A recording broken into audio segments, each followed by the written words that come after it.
C'est parce que pour monter, une décision, il la faut, mais il faut laisser, il faut lâcher du lest. Il faut parce qu'une ascension n'est pas facile. Et très souvent, on n'arrive pas à monter, à s'élever parce qu'on est trop lourd. Et il y a des choses qui nous épuisent. Donc, on fait les premiers efforts, on arrive peut-être à une petite hauteur, petit chef de service. En même temps, tu ne vas pas plus haut que ça, tu peux aller encore beaucoup plus haut. Dans l'optique d'avoir une meilleure vie en Christ, sur le plan social et sur le plan spirituel, nous avons beaucoup de choses dont nous devons nous séparer. Que ce soit les caractères, que ce soit la famille, que ce soit les amis, que ce soit les intimes. Dans cette vidéo, l'apôtre Mohamed Sanogo nous parle des 8 choses à abandonner pour voir loin dans l'esprit. Écoutons et restons bénis. Alors on commence les 8 habitudes à abandonner. Amen. Alors donc ces 8 habitudes-là, j'utilise d'abord le mot habitude, ça veut dire que c'est des choses qu'on fait régulièrement. Amen. Parce que tout le monde ici a déjà rêvé, a déjà souhaité, voilà. Et parmi tes rêves, certains étaient des flashs de Dieu. C'était les visions de Dieu. On a beaucoup de visions, on en a énormément. Il y a celles qui viennent du diable, on en dirait un mot, il y en a beaucoup. Amen. Il faut pouvoir discerner qu'est-ce que Dieu me montre, est-ce que Satan me montre. Il faut savoir aussi que Satan aussi fait, même pour voir les choses de Satan, il faut monter. Dans tous les cas, on monte. Amen.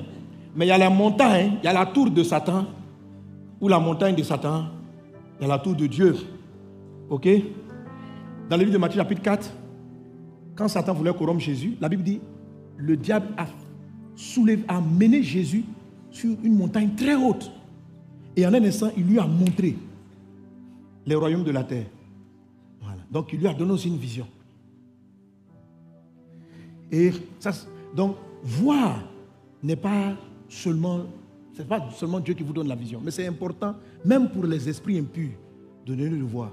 Vous savez que tous ceux qui font il y en a qui font beaucoup de fétiches, ils adorent Satan directement, mais ils ne s'en sortent pas forcément. Hein. La plupart même des sorciers satanistes sont pauvres. Voilà, c'est quelques-uns. Donc ne pensez pas qu'il y en a qui croient que non, si tu fais un travail, que tu fais du fétiche, ça va marcher. Non, frère. Tu veux voir dans mon village, tu vas voir. Les sorciers là, tu vas voir. Ils ne sont pas riches, ils sont trop pauvres. Voilà. Pourquoi? Parce que même mystiquement, il faut monter. Et monter là, c'est une décision. C'est un état. Ça dit que même chez Satan, il faut monter.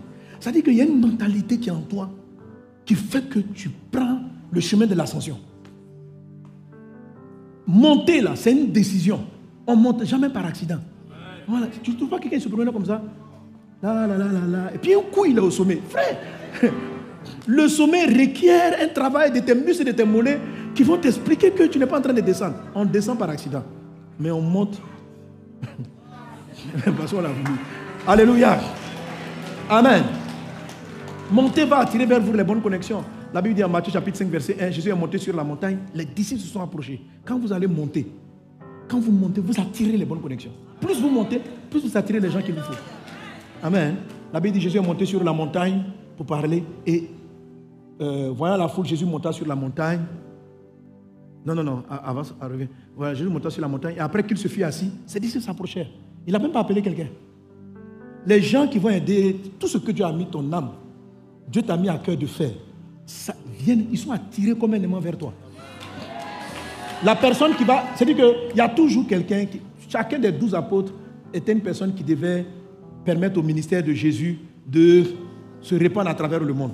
Ce que Dieu a mis en toi, il y a des connexions qui doivent te permettre, ton collaborateur, ta secrétaire, les gens avec qui tu travailles. Il suffit que tu aies attiré des gens qui ne soient pas tes disciples, qui n'ont pas ton onction, qui ne savent même pas de quoi tu vis, mais vont te plomber la boîte comme pas possible. Peu importe la vision. Donc, monter vous fait attirer ce qu'on appelle les disciples. Ça veut dire que les personnes qui vont vous permettre de réaliser ce que vous avez vu. Monte au nom de Jésus. Donc, quand tu te plains toujours de ne pas avoir la bonne personne, c'est parce que tu n'es pas assez haut. Donc tu attires trop de gens qui ne sont pas disciples, quoi. C'est-à-dire quand tu es à côté, tu es monté un tout petit peu, mais tu as fait un étage, une marche. Tu dis, les gars, j'ai une grande vision. Les gens vont t'attraper, ils disent, toi tu es un nous ici. Ils vont te tacler. Ils vont te blesser dans ta vision. Joseph a eu une vision, il n'était pas monté encore. Ses frères ont failli le tuer. Moi, je vais construire le village. Tu as un noir bien ici, tu es au terre à terre. Là, toi, tu veux changer la terre. Tu n'es pas haut. Un jour, je voulais aider l'église. Je me dis, je vais m'approcher de mes camarades pasteurs, on va prier ensemble. Dieu m'a dit, mon petit, tu n'es pas encore monté. N'essaye pas de changer le monde si tu n'es pas élevé. Tu ne peux pas. Parce que quand vous êtes au niveau des gens, pendant que tu es en train d'expliquer une vision favorable, vous voyez, on peut faire ceci du village, on peut aider. Quelqu'un, il est au même niveau que toi, il va te gifler. C'est-à-dire que tu es taquin. Tu dis, mais à quoi? Mon frère, si tes camarades te blessent, Dieu est tout simplement en train de t'envoyer le message que tu n'es pas monté, en fait. Et que tu n'es pas le bon endroit pour parler. Donc, laisse-les un moment.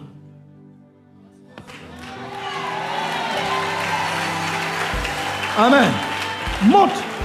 Maintenant, quand tu seras en haut là-bas, tu dis,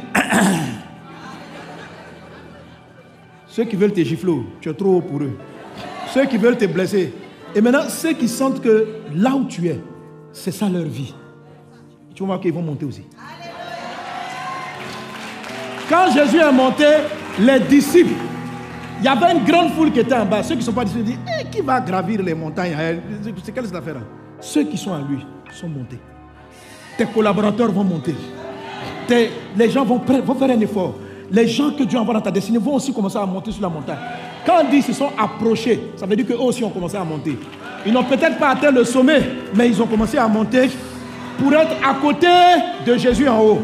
Et ceux qui sont restés en bas, c'est ceux à qui qu'on va maintenant aider. Il ne faut pas rester dans la foule pour essayer de résoudre les problèmes. Il faut monter.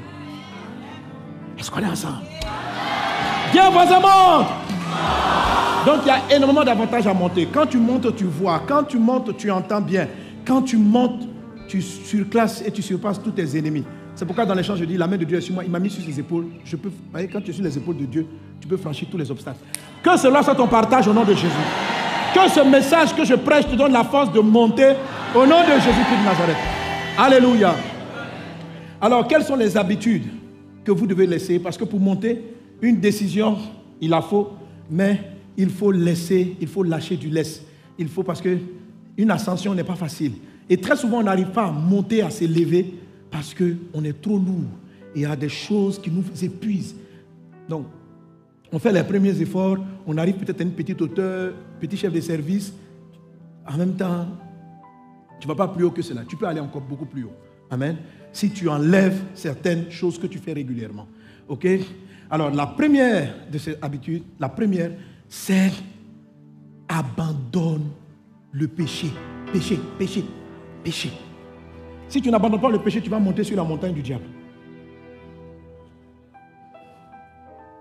Abandonne le péché. Autrement dit, marche dans la sainteté. Hébreu nous dit ceci: sans la sanctification, nul ne verra le Seigneur. Comment on voit Dieu? Il dit rechercher la paix avec tous et la sanctification, sans laquelle personne ne verra. Donc si tu vois quelque chose pendant que tu es dans le péché, qui te l'a montré?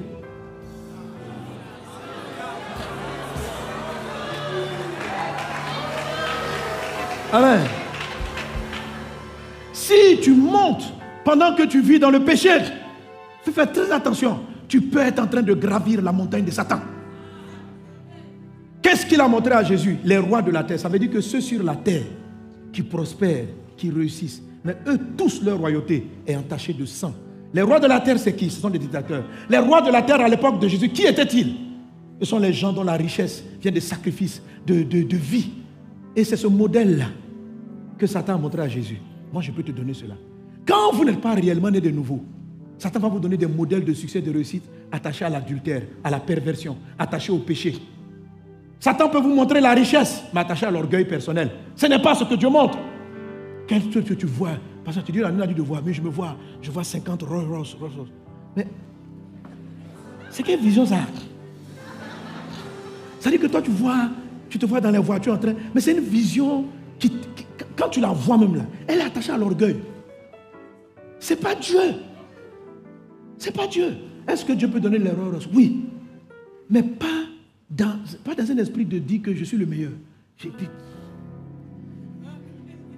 Vous voyez, C'est pourquoi quand j'écoute des gens qui vont dire, par exemple, non, il faut que nous soyons riches pour que les païens comprennent. Il ne faut pas comprendre parce que tu n'es pas le plus riche. Deux, c'est que un grand voleur sur la terre, il a déjà ton argent. Un mauvais sur la terre, il a déjà 20 fois ce que tu as. Non, il y a quelque chose d'autre qui est en Christ que tu as qu'ils n'ont pas. Qui est la communion avec Dieu, qui est la paix avec Dieu, qui est la vie de Christ. Les gens ne sont pas impressionnés par ta richesse. Ne montez pas la montagne de Satan. Oui, là-bas aussi il y a des choses qu'il faut abandonner. Même la montagne de Satan, il faut faire des sacrifices. Même la montagne de Satan, il faut être résolu. Même la montagne de Satan, il faut de la discipline, du travail. Mais seulement, ce qui fait monter les gens, c'est de la convoitise. Ce qui fait monter les personnes, c'est des envies qui ne sont pas saines. On est prêt à écraser son prochain, détruire la vie d'autrui pour aller de l'avant. Ça, ce n'est pas Dieu. Sinon, en Dieu aussi, on monte. En Dieu, on monte d'abord. Et quand on monte, Dieu nous montre. Faites très attention. Ne prends pas la montagne de Satan. Et Jésus même, en jeûne de 40 jours, Satan l'a pris, puis l'a mené là-bas. Tout chrétien a cette tentation-là. Surtout quand vous commencez à monter et que vous atteignez le deuxième. Parce que quand vous montez spirituellement sur les montagnes de Dieu, à un moment donné, vous traversez le deuxième ciel. Tout pasteur, tout prophète que nous soyons, nous arrivons à un moment donné, ça dit que Satan te dit, je vais faire des miracles avec toi. Mais tu sens qu'il te montre les miracles. Mais quand tu vois les miracles qu'il fait avec toi, là, en même temps tu vois, tu seras un prophète très célèbre. Les gens vont te connaître. Tu comprends que ça n'a rien à voir avec Christ. Ce n'est pas pour glorifier Dieu, mais c'est pour te glorifier toi-même. C'est pour qu'on voit que tu es dangereux. Oh, tu n'es rien et tu ne fais pas des miracles. Et les miracles viennent de Christ. Et toute la gloire est pour le Seigneur. Et toute la gloire est pour Christ. Donc, vous comprenez? Donc, avant le troisième ciel, qui est la hauteur la plus haute, il y a le deuxième. Et dans les 8 habitudes, on va toucher ça. Tu vas voir comment le passer. Il faut faire très attention à ça. Alléluia. Mais monte. Il ne faut pas rester au rez de Jésus pour dire non, moi-même, je n'ai pas envie de. Deuxième ciel, tout ça, je ne veux pas. Frère. Il faut monter. Ah, tiens, monte, il va te garder. Monte, arrête là. Non, tu vas avancer là. Le monde a besoin de ce que Dieu a mis en toi. Monte pour faire sortir tes parents de la misère. Monte pour que ton village entende l'évangile. Alléluia. Monte. Amen. Donc, première chose qu'il faut abandonner, c'est le péché. Le péché. Vous m'écoutez, abandonner l'impudicité en 2025. Abandonner le mensonge. Abandonner la tricherie. Abandonner les mauvaises attitudes. Abandonner la jalousie. Abandonner les critiques et les commérages. Il faut abandonner. Il faut laisser le péché. Car sans la sainteté, nul ne peut voir Dieu. Or, tu montes au pouvoir parce que la vision est importante. Mais tu ne peux pas voir. La Bible dit tu ne peux pas voir si ta vie n'est pas saine. Ce que tu verras avec une vie malsaine, c'est des choses peut-être belles, mais empreintes de ténèbres. Et ça va te détruire. Et ça va perdre ton âme. Alors abandonne le péché. Abandonne le péché, ça veut dire donne-toi à Christ. Car c'est le Jésus-Christ, c'est Jésus qui nous sanctifie. Jean 17, 17, sanctifie-nous par ta parole. Ta parole est la vérité. Christ est la parole. Il est le saint. Aucun homme ne peut se rendre saint par lui-même. Tu peux être conscient que tu dois abandonner le péché, mais tu ne pourras pas par tes propres forces. C'est Christ, c'est lui qui convertit. Jésus, la Bible dit, voici l'agneau de Dieu qui ôte le péché du monde. Il y a le pardon du péché, mais il y a le fait d'ôter le péché. Ôter le péché, c'est ôter la mauvaise habitude qui te fait pécher. Ôter le péché, c'est ôter, c'est enlever même. C'est-à-dire, comment dirais-je, homosexualité, boubisme, tu peux enlever ça de toi. Dieu peut le faire. Jésus seul peut le faire. Les hommes ne peuvent pas le faire. Les formations psychologiques ne peuvent pas le faire. Mais lui, il peut enlever. Dieu l'a envoyé pour qu'il enlève. Voici l'agneau de Dieu qui ôte. Jésus-Christ, le Christ dont je parle, il ne fait pas que pardonner nos péchés. Même avant que Jésus n'arrive, le péché était pardonné. Mais Jésus, il amène le pardon, mais il amène la délivrance. Jésus enlève les mauvaises habitudes. C'est-à-dire que tu t'es accro à la drogue et puis il enlève ça. Tu t'es accro à la paresse et puis il enlève. Mais pour qu'il enlève un péché, il faut le confesser, il faut croire en lui. On est délivré par la foi. Il faut croire et lui dire, Seigneur, je confesse ce mal et ce péché. Je reconnais que dans ma vie, je confesse cet adultère. Je n'ai pas envie de la décision. Je confesse l'impudicité. Je confesse mon péché. Pardonne-moi. Maintenant, délivre. Il va le faire. Il va le faire. C'est ce qu'il te faut pour monter. Abandonne le péché. Quand même tu es un ancien chrétien, s'il y a des péchés qui sont entrés dans ta vie, tu veux monter, traite avec eux. Viens à la croix avec ces péchés et crois dans sa miséricorde. Crois dans son amour pour toi. Il t'aime suffisamment pour te faire sortir de là. Si tu n'es pas encore mort, c'est parce qu'il croit en toi. Je ne viens pas pour te condamner. Je viens pour parler de sa miséricorde. Je viens te parler de sa puissance qui nous fait sortir du péché. Mais il n'y a aucune vie spirituelle qui s'accommode au péché. Non. Tu n'es pas dans ta vie d'adultère. Il n'est pas là-dedans. Il n'est pas là-dedans. Tu n'es pas que tu trompes ton mari, que tu trompes ta femme. Il n'est pas là-dedans. Tu n'es pas quand tu es assis en train de voler, de faire des fausses signatures pour prendre l'argent des gens. Il n'est pas là-dedans. Ce n'est pas une bonne élévation. Ce n'est pas une bonne richesse. Tu n'es pas là-dedans. Confesse cela et va monter sur la montagne de Dieu. Amen. Que Dieu te bénisse. Bon. Deuxième habitude et puis on a terminé. Donc comme j'ai dit ça à l'autre culte, il faut que je te dise quand même. Amen. Mais en fait à l'autre culte, j'ai combiné 3 habitudes même sans me rendre compte. Amen. Donc ils sont à la numéro 3, mais ils pensent qu'ils sont à la numéro 2, mais ils sont à la numéro 3. Toi j'ai fait 2 seulement. Amen. Alléluia. Donc après avoir abandonné le péché, il faut tous les 7 autres, il y a 8, tous les 7 autres, en fait, ce que Dieu m'a montré, tous les 7 autres font partie de ce que la Bible appelle les fardeaux. Je n'ai pas dit que le fardeau c'est le numéro 2, hein. Je dis tous les 7, ça fait partie des fardeaux. Hébreux chapitre 12 verset 1 dit, amen, que il faut qu'on rejette le péché et tout fardeau. Il y en a plusieurs. Amen. Nous donc, puisque nous sommes environnés de ce grand lieu de témoins, rejetons tout fardeau et le péché qui nous enveloppe si facilement et courons avec persévérance dans la carrière qui nous est ouverte. Donc, ce qui t'empêche de bien courir ta vie, c'est et le péché et tout fardeau. Il y en a plusieurs. Ok? Donc, généralement, la plupart des chrétiens les bons chrétiens n'ont pas de problème avec le péché. S'ils ont compris l'évangile, ils traitent avec ça. Mais ce qui fatigue, pourquoi on n'arrive pas à monter, c'est tout ce qui est dans l'expression fardeau là. C'est tous les fardeaux. Le fardeau, c'est quelque chose, c'est une habitude, c'est une pensée que tu cultives régulièrement, qui te pèse. Ce sont des poids. Mais pourquoi on ne s'en débarrasse pas? Parce qu'ils ne sont pas péchés. Et on finit par les accepter, mais année après année, on n'arrive pas à monter. On est en 2025. Plusieurs d'entre nous se sont levés, ils ont dit, cette année, je vais perdre du poids. Donc, tu veux monter et tu as pris la décision. Comment tu vas perdre du poids? Je vais faire des exercices. Alléluia. Alléluia. Mais cette décision-là, elles tiennent jusqu'à mars. C'est mars. Mars. Viens voir, c'est mars. C'est à mars, fin mars. On voit, cette année, je lirai un livre. Tout ça, lire un livre, prendre de bonnes décisions, c'est monter. C'est monter. Mais quand vous prenez de bonnes décisions, que vous êtes en train de monter pour vous élever au-dessus de la moyenne, de ce que tout le monde fait, tant que les fardeaux sont là, ils vont vous bloquer en mars. C'est mars, c'est-à-dire mars. Est-ce que tu connais Mars? Dans la mythologie, on dit c'est le dieu de la guerre. C'est-à-dire que vraiment il y a la guerre en mars. Vers mars. Vers mars, ceux qui ont décidé de ne plus manger, de ne plus trop manger les gâteaux en mars. Il dit offre une petite gâterie de temps en temps. Non frère, moi je lutte avec ça, donc vous laissez en habituer. Que Dieu nous aide. Amen. Cette année, mars sera vaincu. Il y en a qui disent, moi ça va quand même jusqu'à avril. Il y en a même janvier, même ils sont déjà morts. Janvier.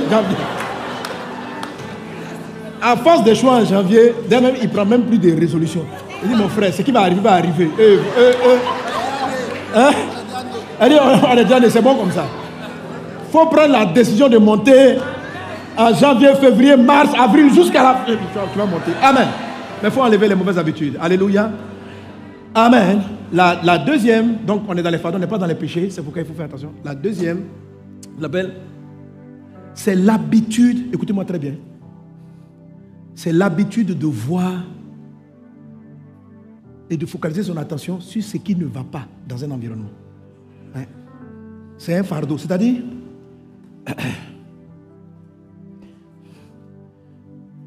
ce sont des gens qui s'apparaissent très bien de voir ce qui ne marche pas.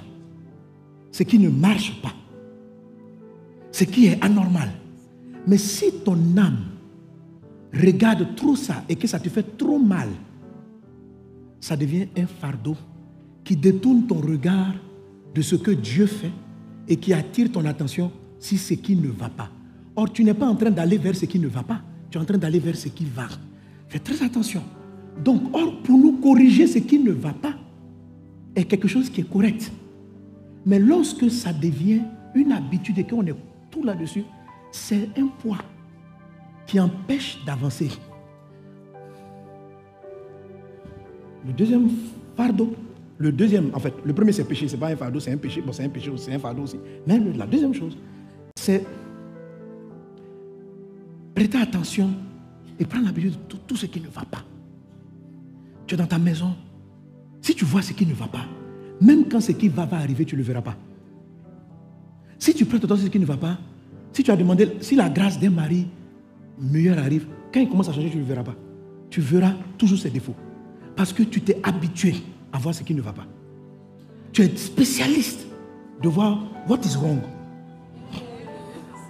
Yes. C'est un fardeau qui focalise le regard de ton cœur vers ce qui est anormal. Mais c'est quelque chose qu'on tolère parce qu'on estime que ça nous permet de corriger. Dans la vérité, tu vas te rendre compte que tu ne corriges pas. Fais un bilan général. Soit les gens qui faisaient ça t'ont fui, mais tu n'as pas corrigé. Mais ils ne sont pas restés. Tu n'as pas avancé. Tu as toujours ce qui ne va pas. La faute attire trop ton attention. L'handicap prend trop ton cœur. Ça fait que tu n'arrives pas à voir ce que Dieu fait. Donc tu ne peux pas voir le nuage. Parce que ce que Dieu fait commence toujours petit. C'est très faible au milieu d'un ensemble de choses qui ne vont pas. Alors toi, tu as l'art de voir ce qui ne va pas. Donc tu ne peux pas voir ce qu'il est en train de faire. Donc quand la pluie de l'abondance arrive, tu ne la vois pas. Parce que tu es en train de regarder ce qui ne va pas. Les gens qui n'arrivent pas à monter, à force de voir ce qui ne va pas, ça les alourdit. Ils finissent par être irrités, en colère, énervés. Ils quittent les atmosphères où il y a des choses parce qu'ils ne font que voir ça. Ils ne font que le voir. C'est un fardeau. Dieu ne t'a pas confié cette mission. Tu dis non, moi, je dois corriger ce qui... Non, ce n'est pas ta mission. Je ne connais pas cet appel-là. D'où tu as eu cet appel ministériel? Il ne t'a pas appelé à critiquer ce qui ne va pas. Quand tu vas dans une direction, tu ne regardes pas les trous. Toi, tu es sur la route, souvent, tu vois les trous. Et les trous. Et puis tu conduis, mais tu vas tomber dans les trous. Et à force de les voir, tu vas t'arrêter en cours de route. Mais la route continue. À côté du trou, on peut passer quand même. On va finir par arriver. Est-ce qu'on est ensemble? Oui. Écoutez, la plupart des gens très bien qui voient les défauts n'arrivent pas à monter longtemps. Très vite, leur âme est fatiguée. Et puis, ils montent premier niveau. Et puis, ils sont épuisés. Ils sont épuisés. Puis, ils descendent. Parce qu'ils ne voient pas. Pour voir Dieu, il faut relativiser. Et puis, voir davantage ce qui fonctionne. Qu'est-ce que je ne sais pas. Donc, c'est une mauvaise habitude que tu as. Et il faut la corriger. Il faut l'enlever. Parce qu'elle est ton ennemi. Elle est l'ennemi de ton ascension. Elle n'est pas l'ennemi de ton salut pour le ciel. Mais elle est l'ennemi de ton ascension dans la vie. Elle t'empêche d'avoir la vision de Dieu. Quelqu'un arrive, madame, tiens, dans le culte. On adore. Les textes du chant passent. Il y a des gens, s'il y a un S qui a manqué sur la phrase là, ça casse leur worship. C'est-à-dire que c'est là, alléluia, et puis le texte apparaît. Hein? Tu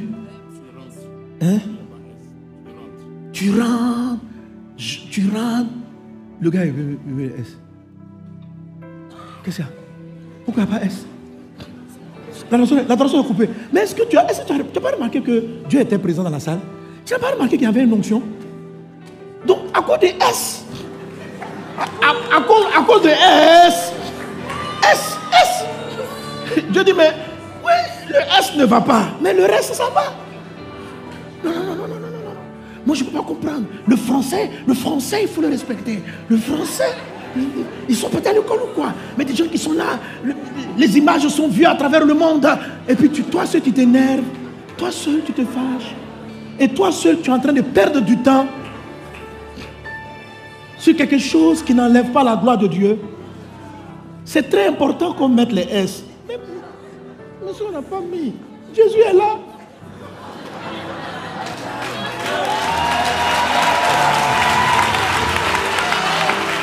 Alléluia. Tu as un mari qui rentre à la maison. Tu as un mari. Mais quand il met la brosse, quand il a fini de se brosser, il ne ramène pas ça dans la boîte.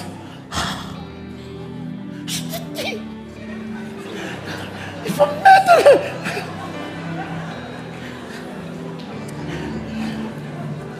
La brosse à dents. Donc, vous faites un palabre pour une brosse à dents qui n'est pas dans le box. Mais ton mari là, il rentre à 19h pour rester avec toi. Maintenant, à cause de brosse à dents, il a peur même de rentrer chez lui. Parce que, oui, il a peur d'entrer à la maison. Parce que c'est pas, qu'est-ce qui ne va pas aller sur son habit. Parce que son esprit est constamment, attends, est-ce que je fais ceci? Qu'est-ce que ma femme va voir? Qu'est-ce que va voir ça? Mais le gars, à un moment donné, il a peur d'entrer à la maison. Il rentre à 19h quand il rentre à 21h. Parce qu'il n'avait que du temps endormi même. C'est pourquoi il rentre tard. C'est pourquoi ton foyer ne monte pas. Ton foyer ne monte pas parce qu'en fait, ton âme est trop sur ce qui ne va pas. C'est pour ça que tu ne montes pas. Sois béni, je m'arrête là. Sois béni. Alléluia. Amen. Bon. Soyez bénis, vous qui voyez, c'est